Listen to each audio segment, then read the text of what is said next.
So this week, Thursday and Friday, I did an orientation for kind of a class thing that I'm going to be doing throughout the year called Leadership Seminole. How many of you have ever heard of this before? I know, you raise your hand, Bob.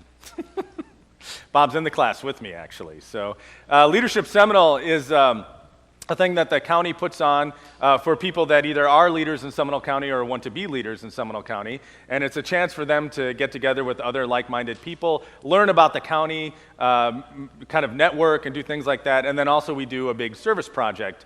Like each class every year does a big service project for something in the county. They'll build a playground somewhere or renovate a house or something like that. And so this class started Thursday and we did a 2-day orientation. And on Friday of the orientation, we met at Canterbury Retreat out in Oviedo and did this sort of team building thing with an organization called Ties That Bind.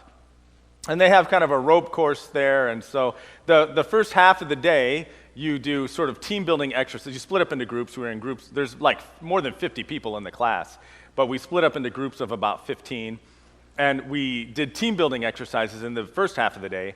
And then the second half of the day, you do these challenges. And so the challenge that our group did was something called the Leap of Faith. And it consisted of like a 50-foot sort of telephone pole that you climb to the top of and stand on the top, and then there was like a volleyball hanging there off a rope or something, and then you jump off and you smack the volleyball. Now, I'm not scared of much. I will, when I do judo, I will fight guys that are literally twice my size. I mean, literally, that weigh more than twice as much as me. Not bat an eye. But heights are not my thing. And when I say not my thing, I mean, we've got our second floor balcony up at the top. I will not stand by the railing on that. That's how much heights are not my thing. And so, but I still figured I could do this, I didn't want to chicken out. And so how it works is they strap you into this harness, and then 2 ropes attached to either side of the harness. And then the ropes run through some pulleys and then down to the rest of your teammates from your group. So you got like 5 or 6 people on each line holding the ropes and taking the slack out, as you climb up. And so I ended up going a little more than halfway through the group. I wasn't one of the last people, but I was kind of in the middle toward the end. And so I was holding the ropes for most of the time, and I'm watching my teammates go, and they're making it look easy. I mean, they're shimmying right up that pole and jumping off, and it's going really well. And so now I'm really feeling confident, that I can do this. So they ask for volunteers to go next, and so I raise my hand. I'm like, I'll go. I'll do it, Mind you, I haven't told anyone that I'm afraid of heights. And so I go and I suit up in the harness, and they hook me up, and so I'm standing at the base of the pole, and I'm thinking to myself, all right, just climb, Don't think about it, don't hesitate, just climb. And so that's what I do. So, I'm the most confident person in the world. I just grab hold of the first rung, and I just start climbing up this pole. And I'm climbing fast. I'm like Spider-Man going up there, Until I get about halfway up the pole. And suddenly, I realize how very high it is off the ground. And I'm only like halfway up the pole. And suddenly, I am regretting doing that. I'm thinking to myself, I shouldn't be doing this. Why did I possibly think I could do this? And I will be honest with you, and you can criticize me for this, but the only thing that really kept me going at that point was the knowledge that all the ladies in the group had already done it and had not chickened out. And I knew, if I hesitated even for a minute, if I stopped to, think about it, I would freeze, and that would be it. And they'd have to come up and get me off that pole. And so I just kept climbing until I got to the very top.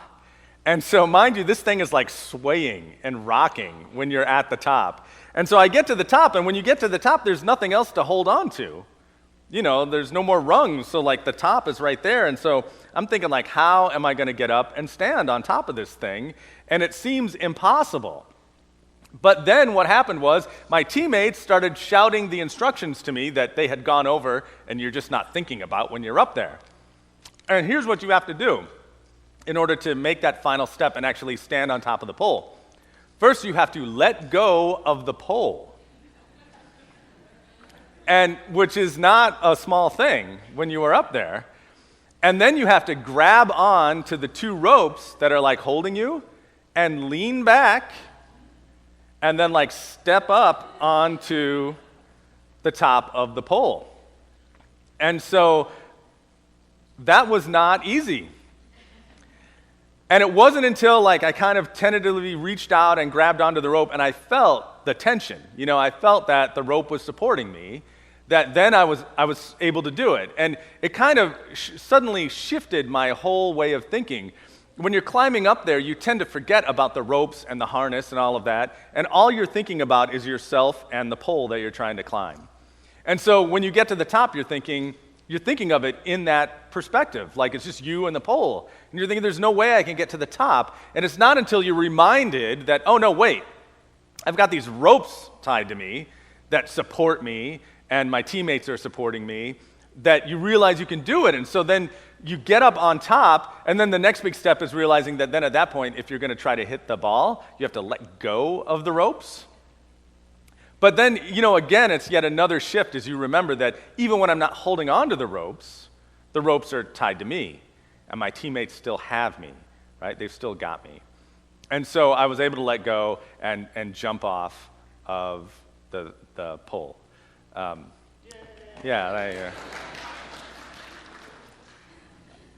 missed the ball, though. I mean, that's right. No, not going to do it again. So I'm talking about this today because we're continuing our series on Sabbath rest. And we started that series in the summer because we figured everyone's on vacation. So we're thinking about vacation and rest and relaxation and all of that. But today, the text we're going to read in just a moment is about Jesus and how Jesus viewed the Sabbath and what Jesus did on the Sabbath. And I think one of the things we're going to find is that a little bit of the idea of Sabbath rest has to do with understanding and trusting in the fact that God is taking care of you, that God is giving you everything that you need in your life and also in your relationship with Him. And so it's like the ropes that are holding on to us, that are holding us up, so that we can't fall, so that we know it's not all on us, but God is taking care of us. And when you realize that, you can let go, and you can relax, and you can experience that peace and that rest that God has in store for us. So the first passage we're going to look at is in Mark chapter 2. It's actually the last section of Mark chapter 2 and the first section of Mark chapter 3.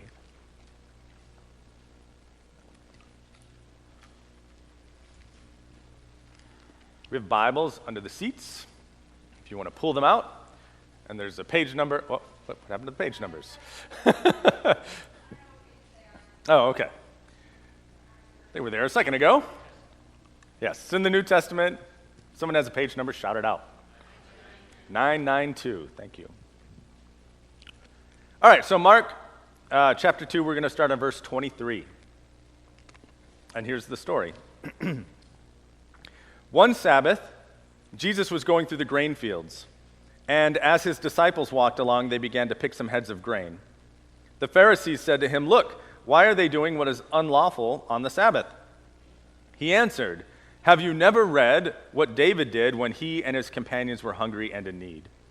In the days of Abiathar the high priest, he entered the house of God and ate the consecrated bread, which is only lawful for the priest to eat. And he also gave some to his companions.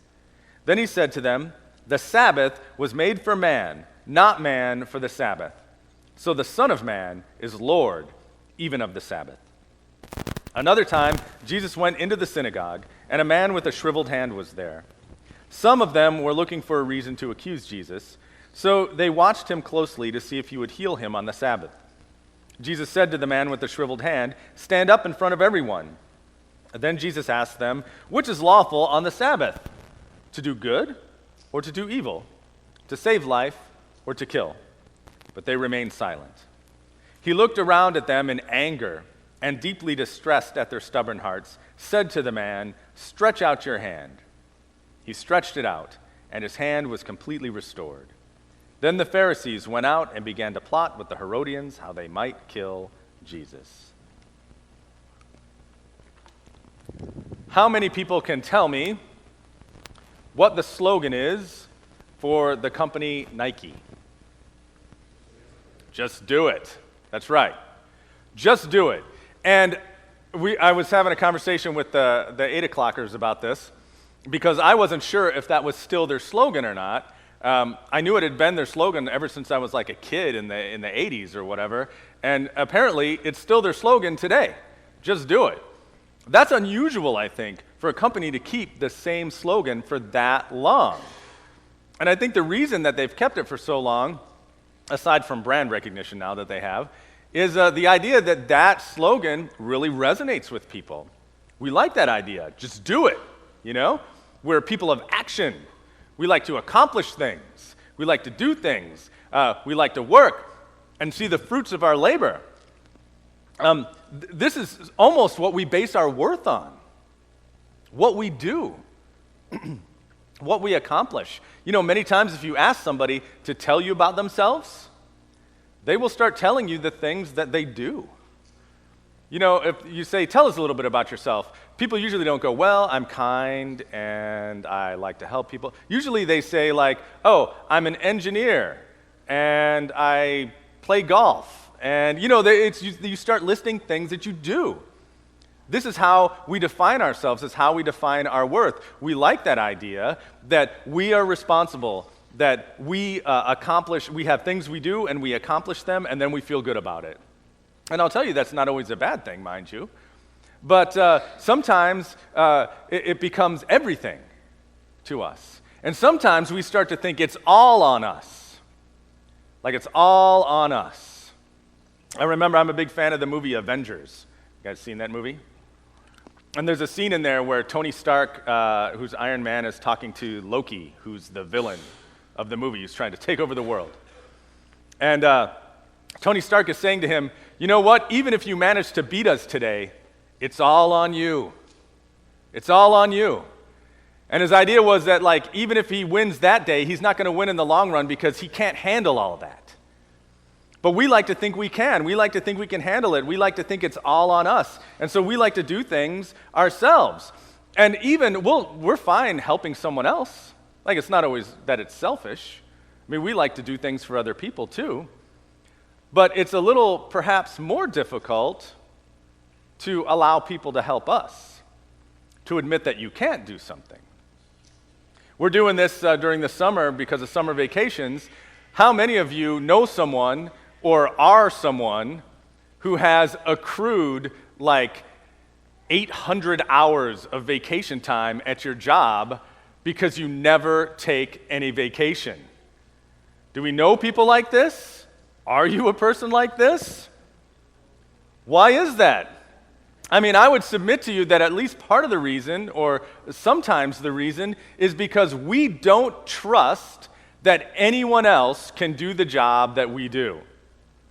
And we think that if we leave and take that time off, it's either not going to get done, or if it does get done, it won't get done as well as we would have done it. And so we don't like to relinquish that control. We can't let go so that we can go rest and relax. This last week, we just came back on Wednesday so I could be at the Seminole Leadership thing on Thursday. But before that, we flew up to North Dakota to visit my wife's family. And those of you that have heard my messages before know that at home, we have a virtual petting zoo of animals. We have 2 cats, and we have a dog, and we have 3 chickens, and we even have 2 rats in a cage that my wife had in her classroom and had to bring home over the summer. And so gone are the days when we had like 1 cat and could just put out like 2 extra bowls of food and go wherever we wanted. Now we've got to find people to take care of this menagerie we've collected at home of various animals. And I will tell you that I do not like to ask people to do that. It makes me feel really uncomfortable to ask people to take care of our animals. Would you watch our dog? We're going to be gone for a little while. And like, I hate it. It drives me nuts because I feel like that's my responsibility.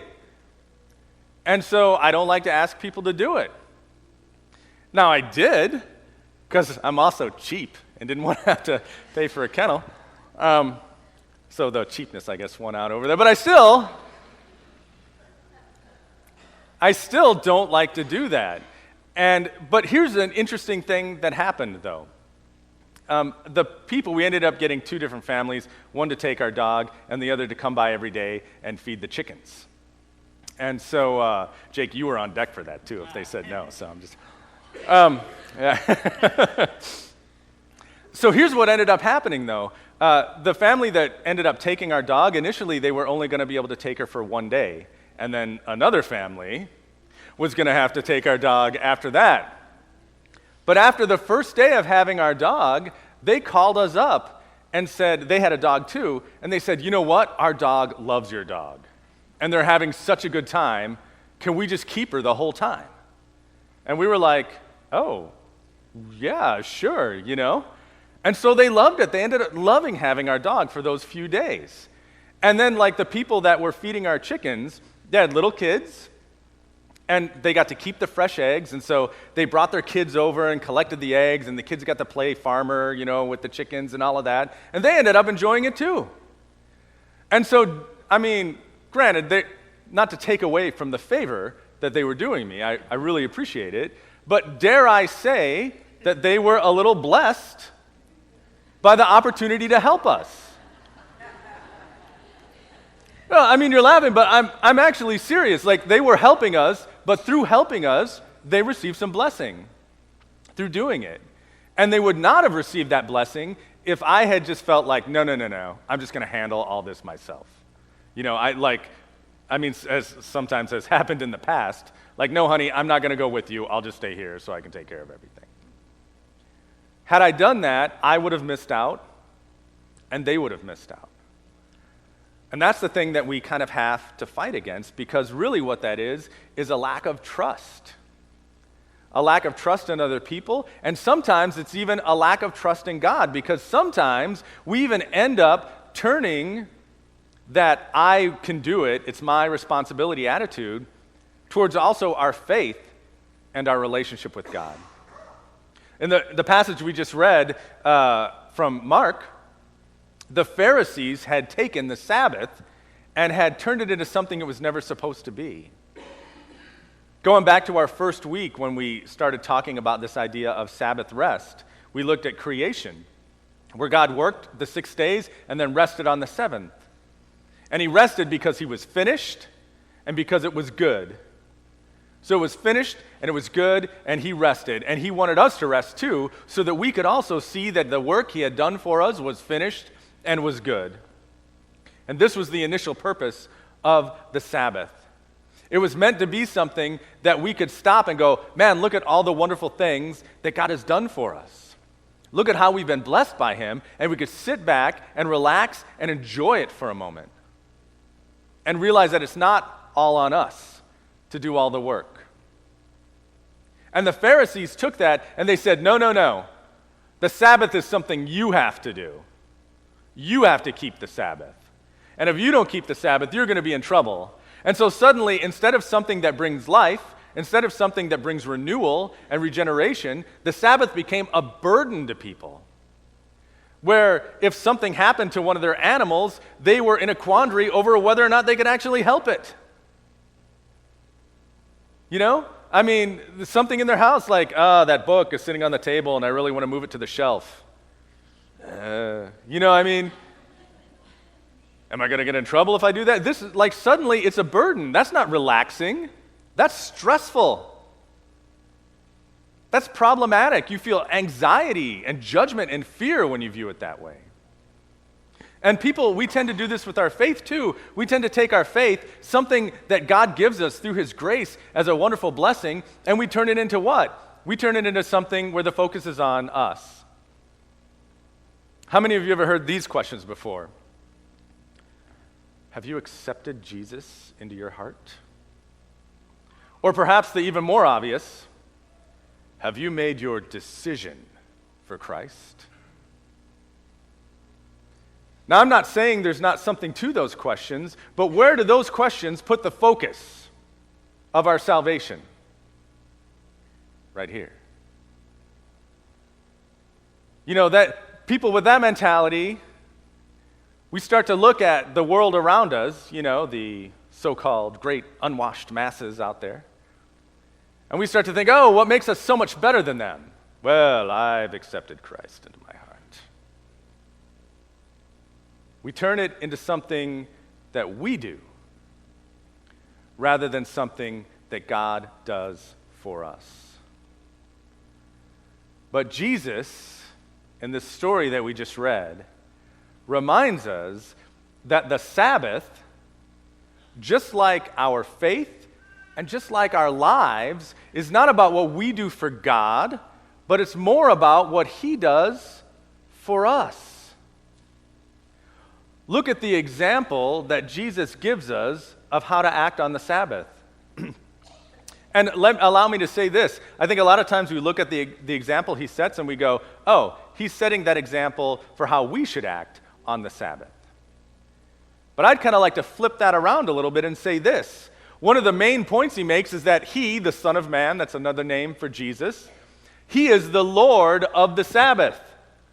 He's the Lord of the Sabbath. He's in control. He's the one making the rules. And so I think the example that he sets is how God acts on the Sabbath. How the Lord of the Sabbath acts on the Sabbath. And what example then does he set as Lord of the Sabbath? As God? That God takes care of us. Because what does he do on the Sabbath? What does Jesus do on the Sabbath? He feeds his disciples, taking them into the field to pluck the heads of grain so they can eat. He cares for them and gives them what they need. He heals the man with the shriveled hand so that that guy can have life and have it more abundantly. He does what is good on the Sabbath. Jesus sets the example that on the Sabbath, God is taking care of us. On the Sabbath, God is giving us what we need. And so therefore, on the Sabbath, we can truly rest and find peace because we can trust that God is taking care of us. That it's not all on us. That in fact, he has done everything necessary for us. He sent his son Jesus, not us. Jesus is the one that died, not us. God forgives. God grants us his Spirit. God calls us and chooses us. He does everything necessary for us. And so we can trust that he is taking care of us. We can trust that he has got us. You know, when I was doing the ropes thing, the Leap of Faith challenge, and they were telling us kind of how important it was to encourage our teammates, one of the things they encouraged us to shout out was, "We got you. We've got you." And so there was one guy in our group, his name was Swan. We all called him Swanee. He was a big dude physically, and he also had this big, deep, booming voice. And he would just shout out the whole time. And it was hilarious. We were all laughing about it by the end because he would literally, I'll see if I can imitate him. My voice is deep enough now because of my cold. But I mean, he would be shouting out like, "Listen to the sound of my voice." Be like, "We have got you." Just like over and over again. Everyone in the whole camp could hear him. Even the people in the other groups. And that is what Jesus says to us. I've got you. You don't have to worry. You don't have to feel the fear and anxiety and judgment because it's not on us, it's on him, and he has got us. There's one other passage I want to take a look at really quick where Jesus talks about this. It's in Matthew chapter 6. We're going to start in verse 25. We're not going to read that whole thing. We'll jump around a little bit. But starting at verse 25, he says, "Therefore I tell you, do not worry about your life, what you will eat or drink, or about your body, what you will wear. Is not life more than food, and the body more than clothes? Look at the birds of the air. They do not sow, or reap, or store away in barns, and yet your heavenly Father feeds them. Are you not much more valuable than they?" And then I'll jump down to verse 31, where he says, "So do not worry, saying, what shall we eat, or what shall we drink, or what shall we wear? For the pagans run after all these things, and your heavenly Father knows that you need them. But seek first his kingdom and his righteousness, and all these things will be given to you as well. Therefore do not worry about tomorrow, for tomorrow will worry about itself."